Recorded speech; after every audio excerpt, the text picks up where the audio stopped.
રાહતના સમાચાર કચ્છ ઉપરથી અસના વાવાઝોડાનો ખતરો ટળ્યો।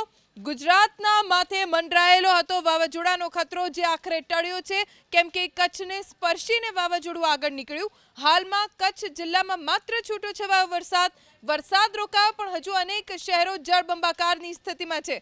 અબડાસા માંડવી સહિતના શહેરમાં પાણી ભરાઈ ગયા છે। રોડ રસ્તા અને નીચાણવાળા વિસ્તારો જળબંબાકાર થઈ ગયા છે। કચ્છમાં છૂટોછવાયો વરસાદ વરસ્યો પણ સૌથી રાહતના સમાચાર કચ્છમાં વાવાઝોડાનો ખતરો ટળ્યો છે।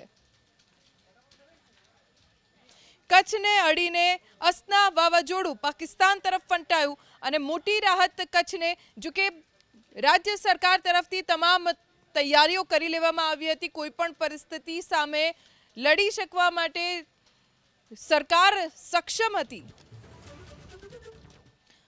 તો કચ્છનું માંડવી જ્યાં જળ પ્રલય જોવા મળી રહ્યું છે કેમ કે મોટા ભાગના વિસ્તારો જળબંબાકાર થઈ ગયા છે। માંડવીના આ અલગ અલગ દ્રશ્યો આપ સ્ક્રીન ઉપર જોઈ રહ્યા છો જ્યાં ચારે તરફ પાણી જ પાણી છે। કેટલાય લોકોને બચાવવામાં આવ્યા। મુખ્ય બજારમાં દુકાનોમાં પાણી ઘૂસી ગયા છે।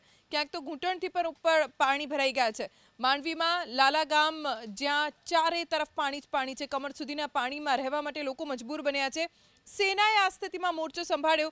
અનેક લોકોને રેસ્ક્યુ કર્યા। માંજરા ગામમાંથી પણ ઘણા બધા લોકોને સુરક્ષિત બહાર કાઢવામાં આવ્યા। તો નારણપર ગામ કે જેના રસ્તા સાવ ખરાબ થઈ ગયા છે એ હદે અહીંયા પાણી ભરાયેલું હતું જેના કારણે રસ્તા જળમગ્ન થઈ ગયા અને ખૂબ ખરાબ હાલત રસ્તાની થઈ ગઈ છે। મોટા વાહનો તો અહીંયાથી પસાર પણ ન થઈ શકે। તો કોટેશ્વરમાં હજી પણ જળબંબાકારની સ્થિતિ સર્જાઈ છે। સતત આ વિસ્તારો એવા કે જે જળમગ્ન થઈ ગયા છે। ધીમે ધીમે પાણી ઉછરી રહ્યા છે પણ વરસાદ પણ છૂટોછવાયો વરસી રહ્યો છે। સૌથી સારા સમાચાર કચ્છ માટે કે વાવાઝોડાનો ખતરો ટળ્યો છે।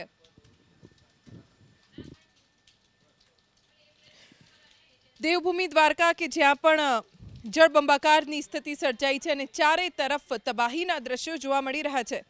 યાત્રાધામ દ્વારકાના આવડપરા વિસ્તારના દ્રશ્યો છે। ઘરની બહાર પાણી ભરાયા છે, ઘરની અંદર પણ પાણી જ પાણી છે। ફ્રીજ, ટીવી, કુલર, ફર્નિચર સહિતનો સામાન પાણીમાં રીતસરનો તરી રહ્યો છે। 12 મહિનાનું અનાજ ડૂબી જતા લોકો મુશ્કેલીમાં મુકાયા। આવડપરા વિસ્તારમાં 400 થી 500 મકાનોમાં પૂરના પાણીએ તબાહી મચાવી। ભદ્રકાળી ચોકમાં પણ હજી પાણી ભરાયેલા છે। 4 દિવસથી ભદ્રકાળી ચોક જળમગ્ન છે।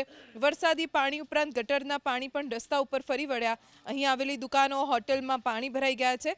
દ્વારકાની પાસે આવેલું મીઠાપુર પણ પાણી થઈ ગયું છે। ઉદ્યોગનગરમાં વરસાદી પાણી ઘૂસી ગયા।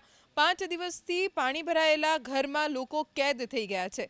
જીવન જરૂરી ચીજવસ્તુઓ, પીવાના પાણીની પણ અછત છે। ખંભાળિયા શહેરમાં પણ પીવાના પાણીની પારાયણ સર્જાઈ છે। ઘી ડેમ પાસે ઘી નદીમાંથી પસાર થતી પાઇપલાઇનમાં ભંગાણ થયું પરિણામે 3 દિવસથી પીવાના પાણીનું વિતરણ બંધ છે। ખંભાળિયામાં 4 દિવસમાં 35 ઇંચ વરસાદ વચ્ચે લોકો પીવાના પાણી માટે તરસી રહ્યા છે। વાવાઝોડાના ખતરાની અસર દ્વારકાના દરિયા કિનારે જોવા મળી। ઊંચા મોજા ઉછળ્યા, ભારે પવન ફૂંકાયો। ભરતીનો સમય ન હોવા છતાં દરિયો તોફાની બન્યો।